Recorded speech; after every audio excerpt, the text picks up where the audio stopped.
नमस्कार, स्वागत है आपका एक्सप्रेस एमपीसीजी में और मैं हूं आपके साथ साक्षी। आइए रुक करते हैं इस वक्त की बड़ी खबरों की ओर। भाजपा पूर्व मंत्री राजेश मूणत ने मुख्यमंत्री भूपेश बघेल के कार्यों को लेकर कांग्रेस पर तंज कसा। उन्होंने कई विषयों को लेकर सरकार को जमकर घेरा और कई प्रश्न भी खड़े किए। उन्होंने कांग्रेस की भरोसे यात्रा को लेकर कहा कि अब भूपेश सरकार के ऊपर कांग्रेस पार्टी का भरोसा उठ गया है। जो कांग्रेस पार्टी भूपेश बघेल के चेहरे पर चुनाव लड़ने वाली थी, वह आज सामूहिक चुनाव लड़ने जा रही है। इसका सीधा अर्थ यही है कि इस सरकार ने 5.25 सालों में प्रदेश की जनता के साथ छलावा किया है। इस कारण प्रदेश अध्यक्ष, प्रदेश प्रभारी कांग्रेस के सभी केंद्रीय मंत्रियों का भरोसा मुख्यमंत्री भूपेश बघेल के ऊपर अब नहीं रहा। उन्होंने आगे कहा कि प्रदेश की जनता का भरोसा खो दिया गया है, तब जाकर भरोसा यात्रा निकाली जा रही है। कांग्रेस पार्टी यदि प्रदेश की जनता को भरोसा नहीं होता तो भरोसा यात्रा निकालने की जरूरत ही नहीं होती। जहां सीजीपीएससी घोटाले को लेकर उन्होंने कहा कि प्रदेश के युवाओं के साथ इस सरकार ने छलने का काम किया है, उनके भविष्य के साथ खिलवाड़ किया जा रहा है। इस भूपेश सरकार के प्रति प्रदेश के युवाओं में आक्रोश नजर आ रहा है। प्रदेश की जनता के साथ भारतीय जनता पार्टी पीएससी घोटाले का जांच की मांग कर रही है। उन्होंने दावा किया है कि 5.25 सालों में राजधानी रायपुर में एक भी विकास कार्य नहीं हुए हैं। गोधन न्याय योजना को लेकर उन्होंने यह कहा कि राजेश मूणत ने गोधन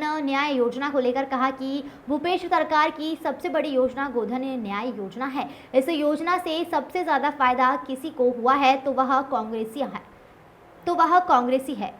उन्होंने आगे कहा कि जब हमने गोठानों में सर्वे किया तो पता चला कि न तो वहाँ गायों के लिए चारा है और ना ही पीने के लिए पानी है, ना पशुओं के लिए शेड लगाया गया है। फिर यह सरकार किस बात का दावा करती है? राजधानी के स्काईवॉक पर रुके कार्य को लेकर भी उन्होंने कहा कि इस पर अभी तक कोई सरकार का निर्णय नहीं आया है। क्यों लोग मौन हैं? भूपेश सरकार इस पर कार्य क्यों नहीं कर रही है?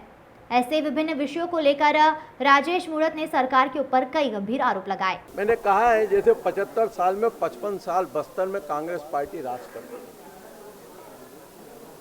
दूरस्थ वनांचल क्षेत्र में जाकर ये कांग्रेस पार्टी 5.25 साल में और बच्चों मध्य प्रदेश के अंदर क्या काम किया बस्तर का। अगर मेडिकल कॉलेज खुलता है तो भारतीय जनता पार्टी की सरकार के अंदर आता है। अगर वहां रोडों का जाल बिछता है तो भाजपा की सरकार के अंदर होता है। अगर छोटे छोटे जिले होने के बाद में वहां के विकास के काम की गति आती है तो भारतीय जनता पार्टी के कार्यकाल में आती है। आओ वनांचल जो आज शांति के टापू के रूप में हो रहा है, उनके जीवन स्तर सुधरना चाहिए। वहाँ के बेरोजगार नौजवानों को रोजगार मिलना चाहिए। वहाँ इंफ्रास्ट्रक्चर खड़ा होना चाहिए और भविष्य को देखते हुए जगह नगरनार प्लांट वहाँ लेकर के आ रहे हैं, प्रधानमंत्री उसका लोकार्पण कर रहे हैं, तो आज वो बंद का आह्वान कर रहे हैं। क्यों? बस्तर में विकास की गंगा बहना चालू हो रही है तो आपके पेट में दर्द हो रहा है?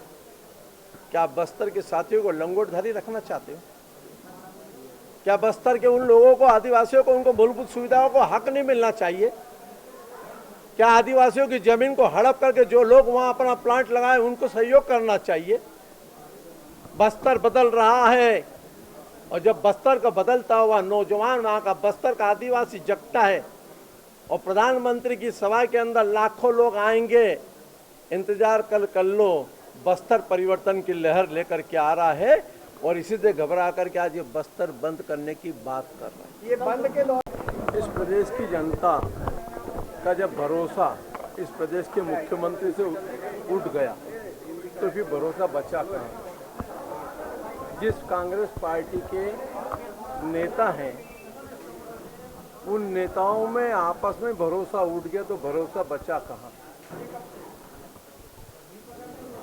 जब कांग्रेस पार्टी के नेशनल लीडरों ने घोषणा कर दी कि छत्तीसगढ़ में सामूहिक नेतृत्व में चुनाव लड़ेंगे तो फिर नेता पर भरोसा बचा कहाँ?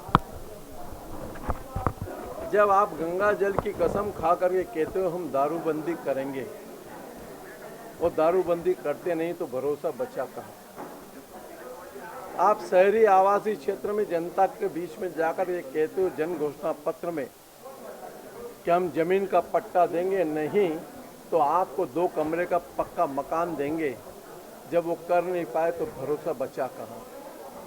प्रधानमंत्री आवास योजना जब यहाँ से 16 लाख परिवार को नहीं मिलती है और जब प्रदेश का उप मुख्यमंत्री लेटर लिखता है मुख्यमंत्री को और वो कहता है इस प्रदेश में काम नहीं हो सकता है, तो फिर भरोसा बचा कहाँ। राजस्व मंत्री जब खुल करके बोलता है कलेक्टर भ्रष्टाचार कर रहा है, उस कलेक्टर को संरक्षण मिलता है, तो फिर भरोसा बचा कहाँ है।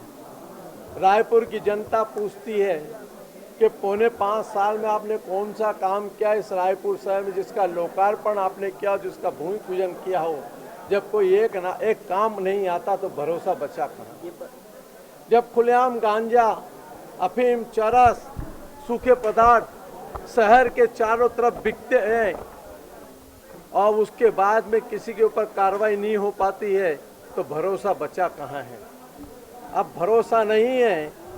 अभी 8 दिन के बाद में चुनाव आचार संहिता लगने जा रही है। अब परिवर्तन की लहर है जनता के बीच में और जनता तैयार बैठी है कि कांच की हांडी एक बार तो चढ़ा दी थी हमने गलती से, अब वो हांडी टूटने का अवसर आ गया है। इसलिए जनता का भरोसा खत्म हो गया। नेता कांग्रेस पार्टी के आपस में अपने ऊपर भरोसा कर ले, वही बहुत है। जब मुख्यमंत्री कहते हैं कि मैंने 36,000 करोड़ का काम किया है, तो भारतीय जनता पार्टी के कार्यकर्ता पश्चिम विधानसभा के चारों विधानसभा क्षेत्र में खोजो विकास खोजो, कहाँ हुआ है काम। दूरबीन लेके कार्यकर्ता, कार्ड से लेके कार्यकर्ता निकलेंगे कि कहाँ पर विकास के काम किए हैं, जरा आम जनता को बता दो। भारतीय जनता पार्टी के कार्यकर्ता बस्तर के जनता के ऊपर भाजपा को भरोसा है और कल लाखों की संख्या में माननीय प्रधानमंत्री को सुनने आएंगे और बस्तर को और सौगात दे करके जाएंगे। बस्तर उन्नति और प्रगति के मार्ग में आगे बढ़े, यह सोच भारतीय जनता पार्टी की है। बंद करने वाले करते रहें, कई बार कर चुके हैं। जो शहरी नक्सली कॉन्टेक्ट वाले हैं जितने भी, वो हमेशा बस्तर को कैसा रखना जानते हैं, वो आप जानते हैं।